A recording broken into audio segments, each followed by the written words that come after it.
What's going on, everyone? Zornolist is back for the video, man. Yes, this is what I needed right here, man. Smackdown, WWE Smackdown review, October 25th. This episode of Smackdown was fucking great. This is what I want from a wrestling show. Great storylines, great in-ring, shit that makes sense. Shit that isn't nonsensical, where if I'm watching something, I'm questioning the booking. No. This show was fan-freaking-tastic. I needed this after reviewing Dynamite the other day. Smackdown, man, Triple H just keeps cooking. Triple H knows what the fuck he's doing. This is a man that's a visionary. This is a man that has shit planned out ahead of time and knows how to hook and engage an audience. This is why I like Triple H so damn much. Is he perfect? No, he's not. But when it counts, he comes through. We're gonna go over SmackDown. This episode is fantastic. I had so much fun watching it last night. It was really good. Randy Orton comes out. He grabs Triple H, pretty much tells Triple H to come out and talk to him. The main basis of this segment is he wants Kevin Owens at Crown Jewel because KO assaulted him a few days ago. I get it. Makes total sense. This storyline is fantastic. This segment itself was fantastic. To me, KO is not a heel. Kevin Owens isn't a heel, and I'm going to explain why. Kevin Owens has been tormented by Roman Reigns and the Bloodline for over 4 years straight, okay? He has been brutally beaten by the Bloodline repeatedly. Every time he has come close to beating Roman Reigns, the Bloodline comes through and fucks him over. Not only has KO been fucked over by the Bloodline, Sami Zayn, Cody Rhodes, and others have been screwed by the Bloodline repeatedly. He hates the Bloodline. And when he sees Cody working with Roman and helping Roman, and when he sees Randy not having a problem with it, it bothers him. And it makes sense on why he turned on Cody. He's not a heel. To me, I don't think Kevin Owens is a heel. He isn't. He's doing what he thinks is right. He's been betrayed by Cody and Randy, and he's hurt. How dare you work with Roman? How dare you work with the man that I hate so much?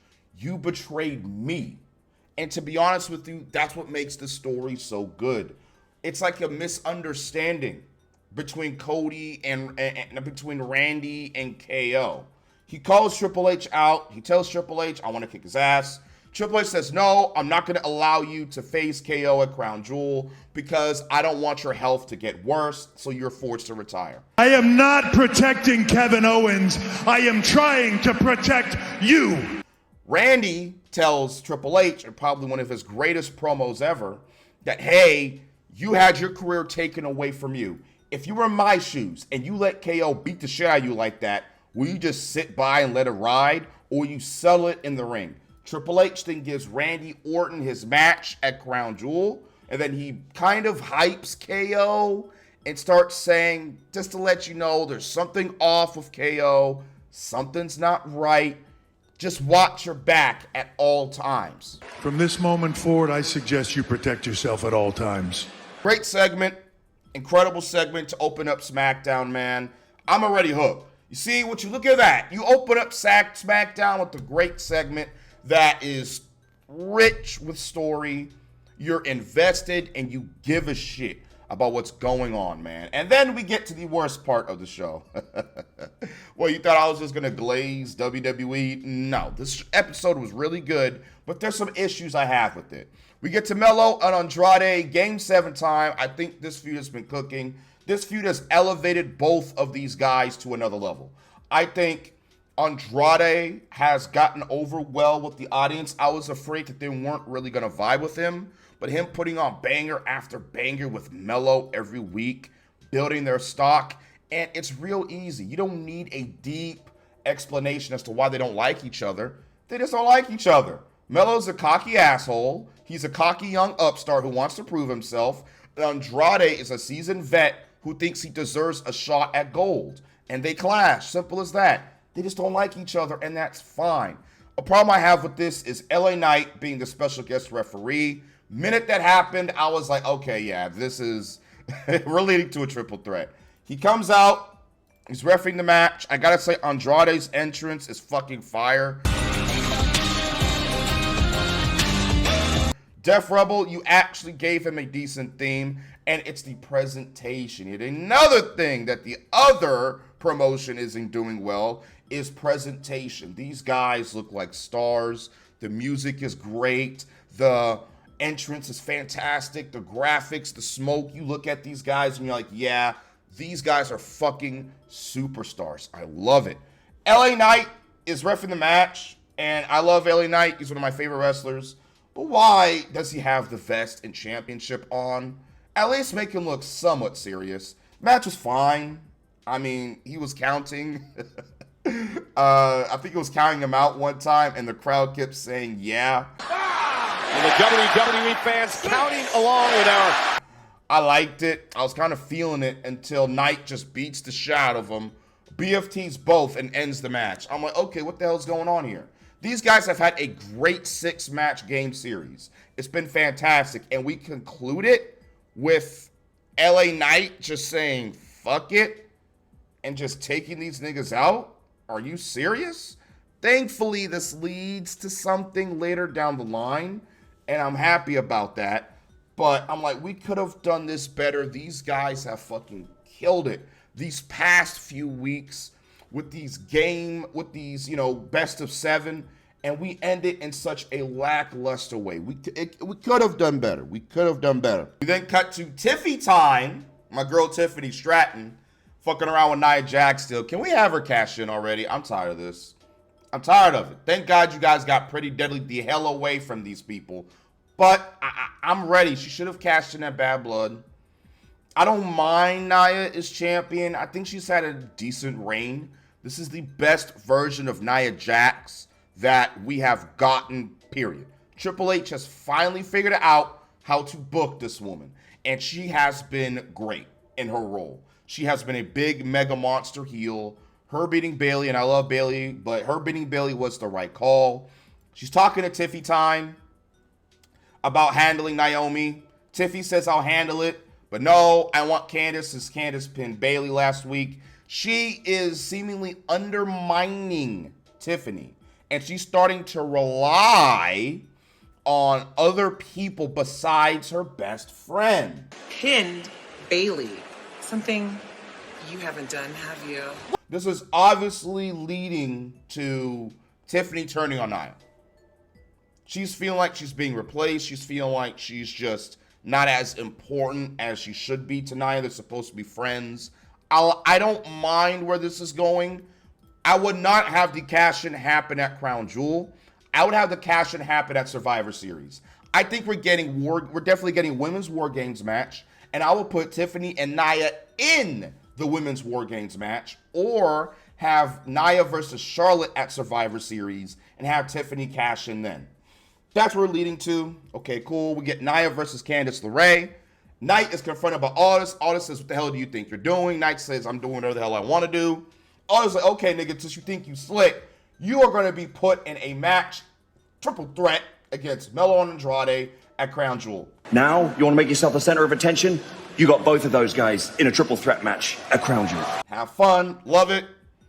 Fantastic. I think Carmelo Hayes might take the title off Knight. Now, it's kind of hard because Knight just got himself like a custom strap. But I think Melo's going to pin Andrade and win that championship. Knight doesn't really need the championship right now. And I personally think Knight is showing heel tendencies. There's a point during that match where he stops Andrade from jumping over, going over the fucking ropes to attack Melo, and he was getting booed. I think we might be getting a heel LA Knight, and I don't mind it. We need top heels on SmackDown. Besides Solo and Jacob, who the fuck is the top heels on SmackDown? No one. SmackDown's very babyface heavy right now. I think we need to start building more heels, and I think they're going to turn LA Knight heel. And to be honest with you, I don't mind it. Let's freshen up the character. Let's do something different. Naomi versus Candice was fine. I mean, there really wasn't anything to go crazy over. Candice is great. I'm happy she's getting pushed. She's fantastic. Candice should have at least won Money in the Bank by now or something. Give her something, but whatever. Indy tries to help Candice to cheat, to beat Naomi. Bayley comes out, helps Naomi win, and there's a spot where Naomi has Bayley on her shoulders, and I thought Naomi was going to turn on Bayley. I don't know, man. I was waiting for it, but it didn't happen. I was like, okay, Triple H. We then get Cody versus Gunther. Their segment. Get another banger segment. I have to say, I am not big on Cody like I used to be.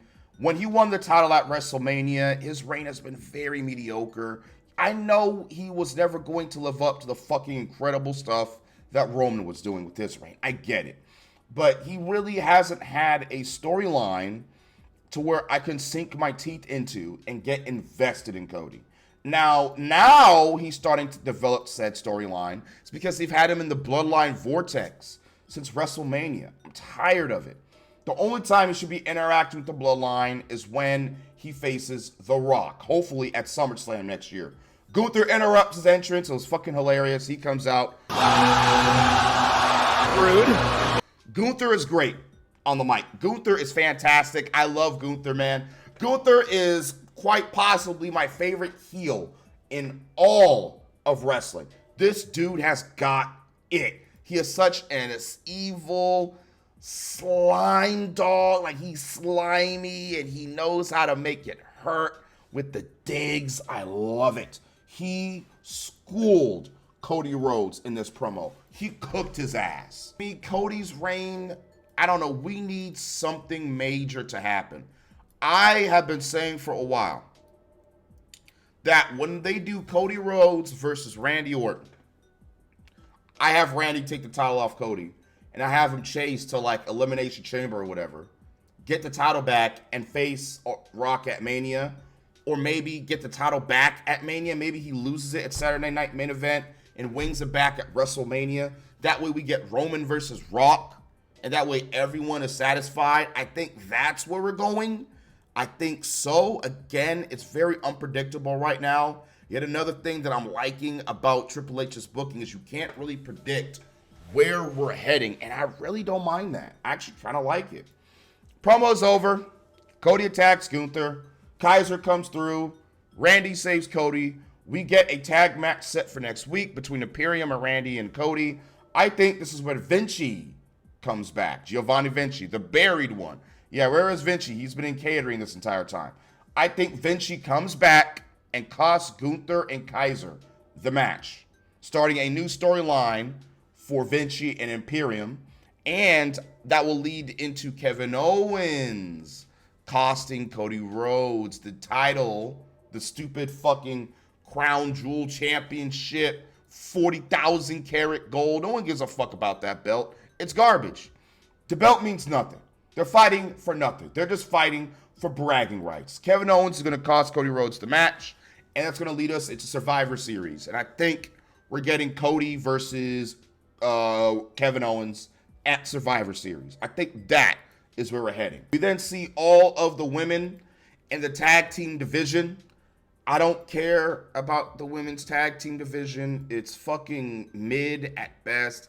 The tag team championships mean nothing. They're worthless. Like, they mean more than almost every title in AEW. I'll give them that. But in the context of just WWE, I don't care. We need to break up Bianca and Jade. They're both holding each other down right now. Jade and Bianca should be chasing after singles championships. What the fuck are they still doing as a tag team? I don't know. I don't fucking know. We saw the GMs together. I don't know, man. I'm looking at Ava, and Ava's looking she's looking cool. Anyways, besides that, all the women, the fucking Jakara and Lash, happy they're on the main roster. I still don't think they're ready yet, but they've been impressing me here and there. Piper and Chelsea and Damage Control. They're going to do a women's four-way match at Crown Jewel. In a fatal four-way tag team match. I don't care. I don't care.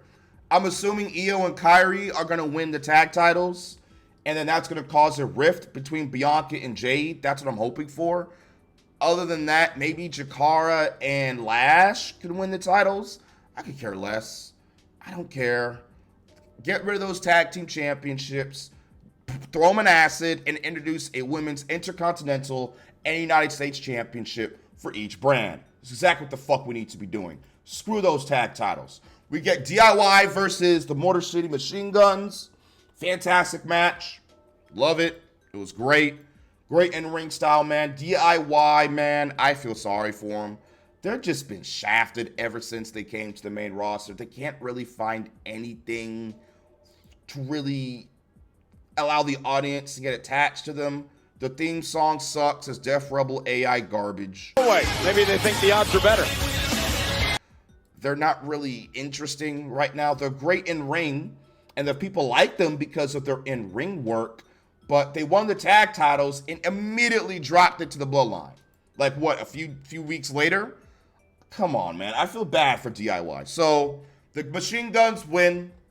They pin DIY in an overall pretty damn good match. And then the Bloodline comes out. I'm like, uh-oh. I thought the show was over, but I'm like, okay, well, there's still some more going on here. The Bloodline comes out. Solo confronts the Machine Guns. I think this segment was hilarious.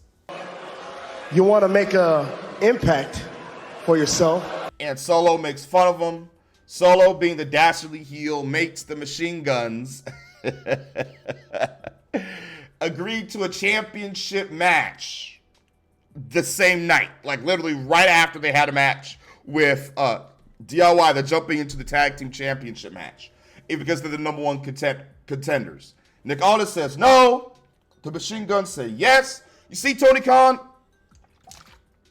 I want to show you how you get someone over.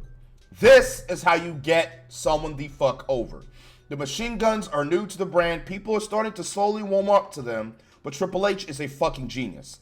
He involves them with the Bloodline storyline, the biggest story going on right now in WWE that everyone has their eyes onto. He integrated them with that story to benefit the Machine Guns because now more people have their eyes on them. More people know who they are. And since they've won the tag team championships in the midst of the chaos that was going on during their match, they are now over. Triple H got these guys over in 2 fucking weeks.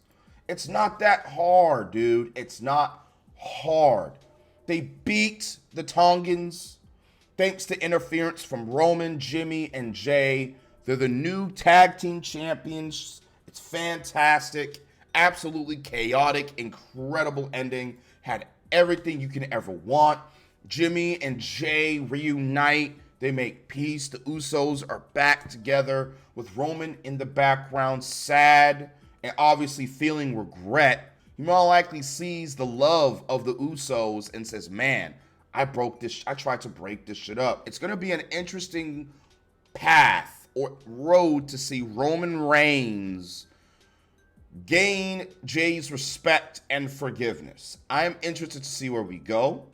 I loved this episode of Smackdown, 8 out of 10. It was fantastic. It's everything I could have wanted from a wrestling show. Sadly, I gotta go watch Collision. I love it. I'm gonna go to the gym, get me some grub, come home and watch Collision, and I'll destroy it for all of you. I'm out. Main channel link in the description along with my secondary channel, Road to 10K on my main, Road to 10K on here, and Road to 10K on my anime channel. I'm getting the hell up out of here. I might start a new Discord. I'm probably going to delete my current one, and I'm going to start a new Cord specifically for wrestling. So if y'all want that, let me know in the comment section. I will start a whole Cord just for wrestling. Pop in. We just chill all day. I'm getting the hell up out of here. Outro, hit it.